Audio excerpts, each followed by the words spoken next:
एक यूनिवर्सिटी नहीं है, यहाँ पर डिग्री कॉलेज नहीं है। तो आप ऐसे इलाके से हैं और यहाँ की सबसे बदहाली है और केंद्र में भी आपका सरकार और राज्य में भी, तो ऐसे में आप उसकी कैसे पहल करते हैं? अब तक यहाँ पर सुविधाएं क्यों नहीं है?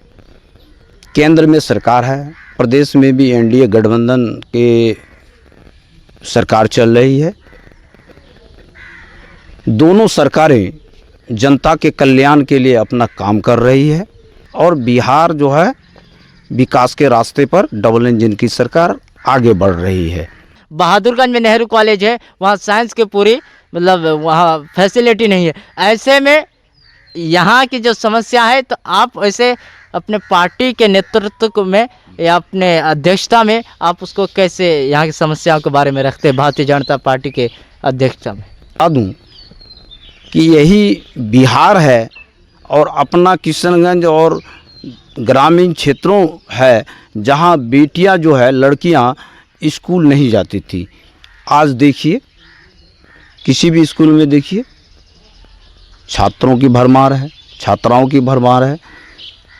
हमारी पंचायत के पलसा घाट पुल जो उधर लगभग एक बड़ी आबादी उधर बस रही है और जो लोहागढ़ पंचायत के कंचनवाड़ी घाट में 15 साल से पुल बन रही है, कुछ दिन चल रहा काम फिर रुक जा रहा है। तो ऐसे में इसका जो समाधान कैसे हो सकता है? यहाँ ना एमएलए आते हैं ना एमपी आते हैं, बस जब चुनाव आता है तो लोग वादे करके चले जाते हैं, लेकिन हकीकत में यहाँ जो ज़मीनी स्तर पर जो विकास होना चाहिए वो नहीं हो रहा है।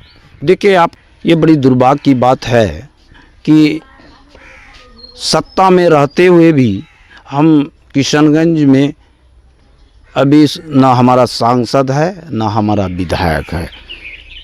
कोई भी काम होता है हम संगठन के माध्यम से अपनी बात को रखते हैं, लेकिन काम तब होगा कि सदन पर उसको रखना पड़ेगा।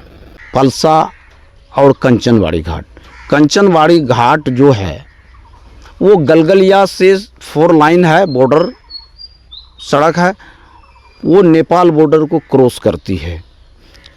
बिहार गवर्नमेंट के पास वित्तीय की कोई समस्या नहीं है। सवाल रहा पलसा घाट पर।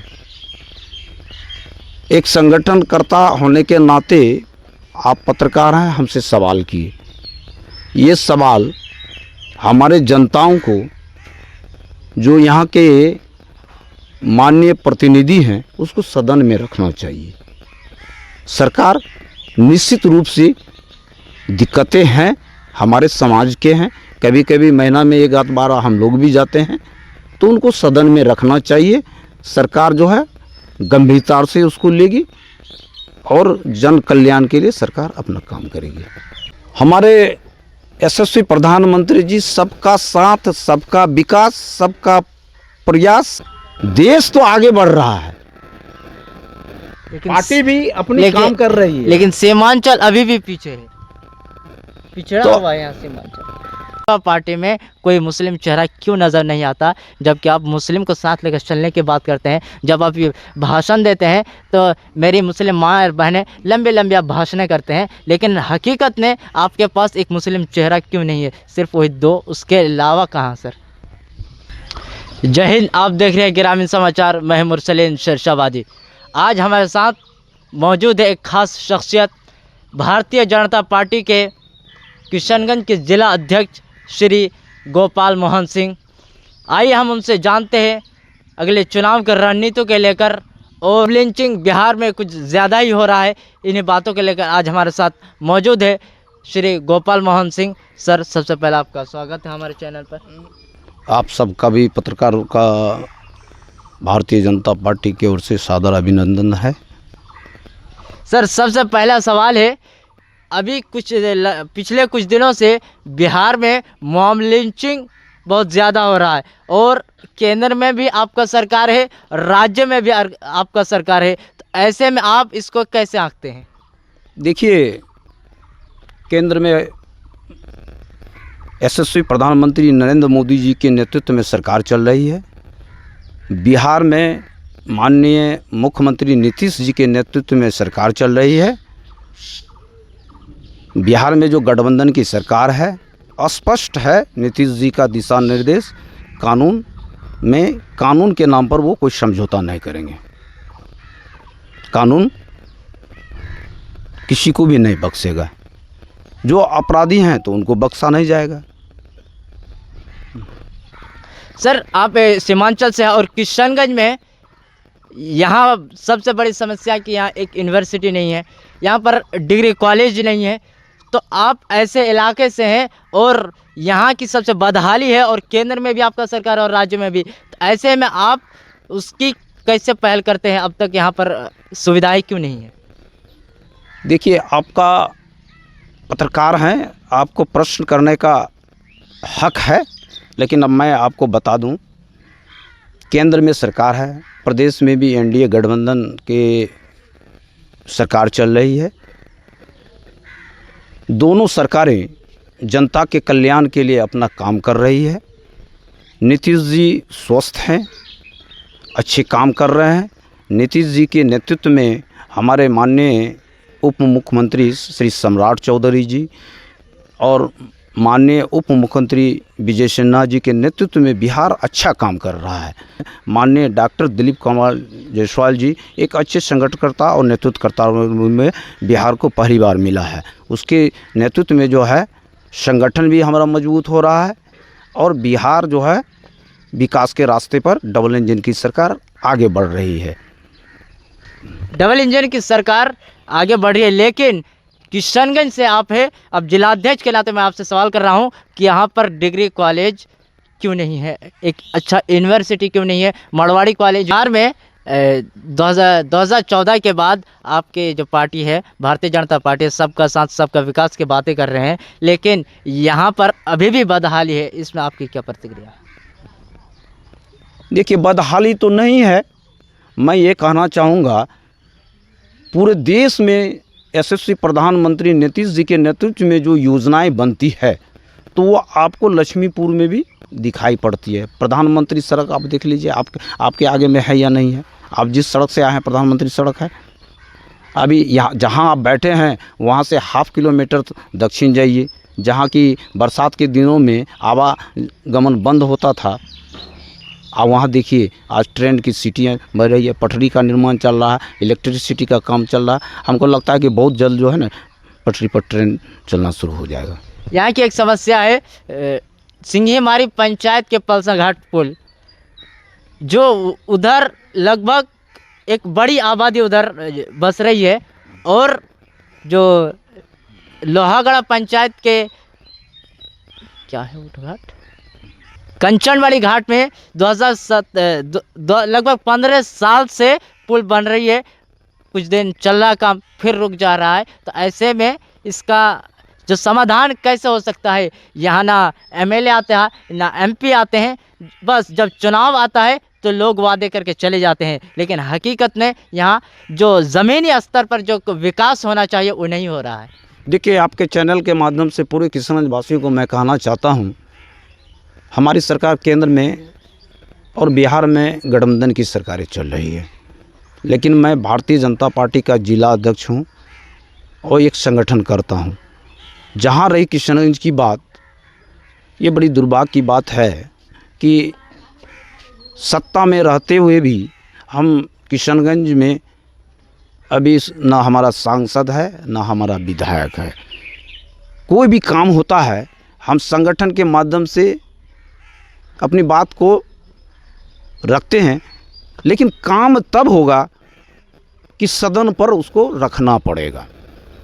आप देख लीजिए, किशनगंज में हमारा सांसद है, हमारा विधायक है।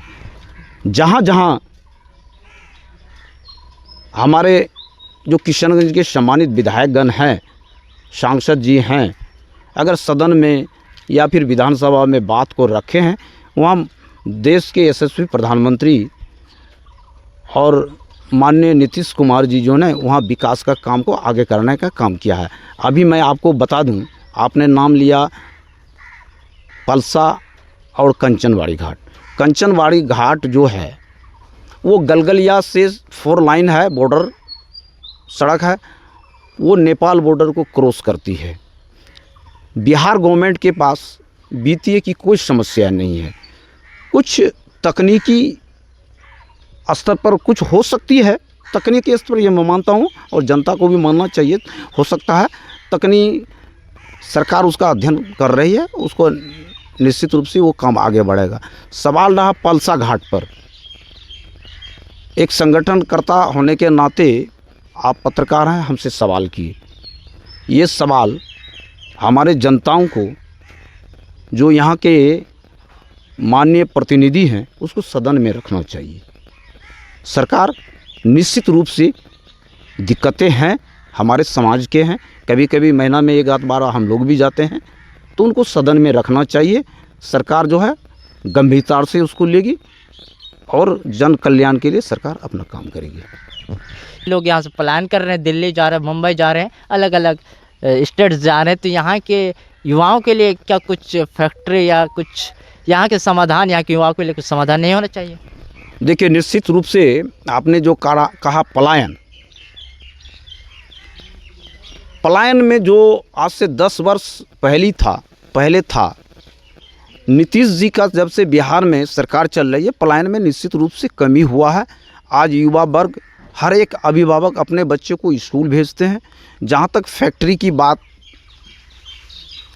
आई तो आवश्यकता अनुसार सरकार जो है उसको चिन्हित कर रही है। आप ये मेरा सीमांचल जो है किशनगंज मक्का का खेती के लिए प्रसिद्ध है। यहाँ के व्यापारी वर्ग पहले गुलाब बाग जाते थे बेचने के लिए। आज हमारे ही समाज के व्यापारी जो वर्ग है हमारा घर से मक्का लेता है। अभी बगल में जो आपका गलगलिया में बहुत बड़ा स्टार्च फैक्ट्री है, बिस्कुट फैक्ट्री है, वहाँ हजारों जो है नवयुवकों को काम दिया है। किशनगंज परंपरागत रूप से विपक्षी दल का गढ़ रहा है, लेकिन बीजेपी अपने आप को यहाँ किस तरह से पेश करती है? क्या रणनीति है बीजेपी की? हमारे यशस्वी प्रधानमंत्री जी सबका साथ, सबका विकास, सबका प्रयास, सबका विकास के माध्यम पर काम कर रही है। हम चाहते हैं यहाँ के आवाम से, आपके चैनल के माध्यम से यहाँ के सभी समुदाय, सभी जन समुदाय से मैं अपील करता हूँ, देश आगे बढ़ रहा है। आप पत्रकार हैं, लोकतंत्र के चौथे स्तंभ हैं। अभी आपको मालूम होना चाहिए कि देश जो है जापान को पछाड़कर विश्व की सबसे बड़ी अर्थव्यवस्था बन गई है, आज हमसे पीछे है। अस्त्र निर्माण में आगे बढ़ रहा है। आज जो नौजवान लोग मोबाइल जो देख रहे हैं, पहले विदेश से आता था, अब देश में ही उसका मैन्युफैक्चरिंग हो रहा है। तो देश तो आगे बढ़ रहा है, पार्टी भी अपनी काम कर रही है, लेकिन सीमांचल अभी भी पीछे है, पिछड़ा तो हुआ यहाँ सीमांचल। आपके चैनल के माध्यम से ये सवाल जनताओं को कहिए, एक मैसेज है, हवा बहे जिधर। आज पूरा देश में विकास की गति चल रहा है और जब जब चुनाव नज़दीक आते जाता है हम भाईचारा के रूप में बात करते हैं। आज एक भी प्रमाण बता दीजिए, लोहागढ़ लक्ष्मीपुर पंचायत में, जो अगल बगल वाला पंचायत में हम साथ साथ बैठते हैं, एक दूसरे के सुख दुख में सब में जाते हैं। जब चुनाव की बारी आती है तो विपक्ष जो है उसको बरगला देता है, जिसकी बहुत बड़ी आबादी है उसको बरगला देता है। मोदी आ जाएगा तो क्या करेगा, मोदी आ जाएगा तो ये करेगा। आप बदल लीजिए, कौन भाग गया यहाँ से? सड़कें बनी हैं तो सबके लिए इस्तेमाल हो रहा है। केंद्र सरकार अगर 5 किलो अनाज मुफ्त में दे रही है तो सबको दे रही है। बिहार सरकार का जनरल योजना है, आप लक्ष्मीपुरा 12 वार्ड है, 12 जगह बना है, सब घर में पानी जा रहा है। तो विकास में आप बात किए जनरल योजना, जनरल योजना बना तो है, लेकिन ज़मीनी स्तर पर लोग उसका फ़ायदा नहीं ले पा रहे हैं। जन समुदाय को भी आगे आना होगा। कहीं अगर त्रुटियां हैं तो हमारे जो सम्मानित प्रतिनिधि हैं उनको जानकारी देना होगा, उनके माध्यम से ब्लॉक स्तर पर जाएगा, निश्चित काम होगा। भ्रष्टाचार में नीतीश जी की सरकार कोई उसको नहीं बख्शेगा। लेकिन आज बलोग जाइए, आज भी भ्रष्टाचार है। देखिए, भ्रष्टाचार जो है, हमको अपने आप से सजग होना होगा। हम जल्दीबाजी काम करने के लिए उतावला हो जाते हैं। सरकार का भी एक प्रोसीडिंग है, थोड़ा सा मानना पड़ेगा, धैर्य रखना पड़ेगा। काम अफसर को करना है, करेगा। धैर्य हम नहीं रख पा रहे हैं, उतावलापन हम हो जा रहे हैं, इसलिए जो है कुछ गड़बड़ियां हो जाती है। जनता भी हमारा धैर्य रखे तो प्रशासन को काम करना है। इसी के लिए नीतीश जी की सरकार, एनडीए बिहार गठबंधन की सरकार 20 सूत्री का गठन किया है। हमारे 20 सूत्री के अध्यक्ष, उपाध्यक्ष सहित जो सदस्यीय टीम है, महीना में एक बार बैठेंगे, वैसे अफसरों का क्लास लेंगे कि जनता का काम क्यों नहीं हो रहा है। हॉस्पिटल में भी कमेटियां बन रही है, विभिन्न काम को आगे बढ़ाने के लिए सरकार की ओर से कमेटियां बन रही है, उसमें तेजी लाई जाएगी। और जो पदाधिकारी शिथिल होंगे, निश्चित रूप से उसके विरोध में जो है प्रदेश नेतृत्व को खबर पहुंचाया जाएगा। किशनगंज एक मुस्लिम बहुल इलाका है, लेकिन किशनगंज में अभी तक बीजेपी पार्टी मतलब कहीं ना कहीं ज़मीनी स्तर पर कमज़ोर नज़र आ रही है। तो ऐसे में आपकी क्या रणनीति है? कहीं कमज़ोर नहीं है, हम संगठन करता है और संगठन कर रहे हैं। रहा सवाल चुनाव का, जहाँ भी हम चुनाव लड़े हैं, 95 मेरा 2 विधायक बना, 99 में मेरा सांसद बना। बहुत कम उम्र के सांसद, जनता ने सांसद दिया। माननीय प्रधानमंत्री तत्कालीन अटल जी ने उसको मंत्री के केंद्रीय मंत्री का दायित्व दिया। उसके बाद जो है निश्चित रूप से हम सफल नहीं हो पा रहे हैं। उसका मुख्य कारण है कि विपक्ष जो है चुनाव के समय में जनताओं को बरगला देती है। अगर जनता विकास के मुद्दे पर अगर वोट दे तो कोई पार्टी हमसे मुकाबला नहीं कर सकता है। चुनाव के समय बड़े बड़े वादे होते हैं, लेकिन बाद में ज़मीन पर कुछ नज़र नहीं आता। आखिर जनता आप पर या बीजेपी पर क्यों भरोसा करे? आपने 2014 के बाद 2 करोड़ नौकरियां दे देंगे, सबके खाते में 14 लाख चले जाएंगे और बहुत सारे वादे किए थे, लेकिन जैसे जैसे चुनाव ख़त्म होते हैं फिर गायब हो जाते हैं। देखिए, ये तो बहुत हाई लेवल के प्रश्न आपने किया। हम लोग तो संगठन करता है। 2014 से पहले किसकी सरकार थी? यशस्वी प्रधान गुजरात के मुख्यमंत्री थे, चुनाव का था। उन्होंने ऐलान किया कि स्विस बैंक में भारतीय कुछ उद्योगपति लोग विदेशों में पैसा जमा रखा है, अगर वो वहाँ से पैसा सरकार निकाल के ले आए तो हर एक भारतीय के खातों में पैसा जाएगा। उन्होंने नहीं कहा था कि हम पैसा ला के देंगे, इतना पैसा जमा है। पूर्व की सरकारें इसमें विफल रही, जांच तक नहीं करवाई। रहा सवाल काम का, केंद्र हो या प्रदेश की सरकारें जो कहती है वो करती है। इस बार आपके पार्टी किन वादों के साथ जनता के बीच जाएगी कि जनता आप पर भरोसा करे? हम विकास के मुद्दे पर जाएंगे। जो हमने किया है, हमारे शीर्ष नेतृत्व ने जो कहा है, उस सबको शीर्ष नेतृत्व बिहार सरकार जो है उस सबको निश्चित रूप से पूरा कर रही है। आप देखिए, आज से 10 साल पहले आपके स्कूल में केवल टीचर था, अभी पता लगा लीजिए। मैंने नूरुद्दीन साहब हेड शिक्षक जो है, मैंने एक दिन पूछा आज से 4 दिन पहले कि मास्टर साहब अपने यहाँ केगो टीचर है? तो बोला कि 14 टीचर है। ये 14 टीचर जहाँ 2 और 3 थे टीचर, ये 14 की संख्या अचानक जो हुआ तो इस सरकार ने भेजा है। आवश्यकता पड़ने पर फिर भेजेगा। बदहाल लेकिन टीचर तो आते हैं, लेकिन सिर्फ वो एक कुर्सी पर बैठे रहते हैं, विद्यार्थी को शिक्षा नहीं मिल पा रही है। देखिए, आपको एक चीज़ बताते हैं, गवर्नमेंट बिहार सरकार हर एक स्कूल में कमेटी बनाया है। वार्ड मेंबर जो है अध्यक्ष होते हैं, सदस्य होते हैं कि नहीं है? वार्ड मेंबर कहाँ का है? अपने समाज का है। सदस्य लोग का है, समाज का है। समाज जब जागरूक होगा सारा अपने आप ख़त्म हो जाएगा। प्रतिनिधि भी अपने हैं, अब प्रतिनिधि जो अब अपना अधिकार को जानेंगे, समाज के प्रति उत्तरदायित्व हो जाएंगे। ये जो आपने कहा कि कुर्सी पर बैठे रहते हैं, तो ये सारा अपने आप ख़त्म हो जाएगा। और हमने फेसबुक और अन्य समाचार पत्रों के माध्यम से हमने आए दिन देखते हैं कि अभी पटना से भी ऐसे ऐसे अफसर हैं कि क्लास लिया जाता है। अगर 9 बजे अगर टीचर को पहुंचना है तो टीचर 9 बजे पहुंचते हैं। लेकिन हमको भी अपनी मानसिकता बदलना होगा, बच्चों को भेजना होगा। जो लोग मॉनिटरिंग के लिए अपने ही समाज से जुड़े हुए हैं उनको निस्संदेह वहाँ जाना चाहिए, मदद करना चाहिए। पहले हम मदद करेंगे उनको, हम अपनी बच्चा को भेजेंगे, तब अगर बच्चा जाएगा तो निश्चित रूप से उसको पढ़ाना होगा। तो ये थे किशनगंज के भारतीय जनता पार्टी जिला अध्यक्ष श्री गोपाल सिंह, जिन्होंने अपने बयानात, अपने विचार आपके साथ साझा किए। तो इसी तरह आप हमारे साथ जुड़े रहिए। ग्रामीण समाचार 24 पल पल आपके साथ।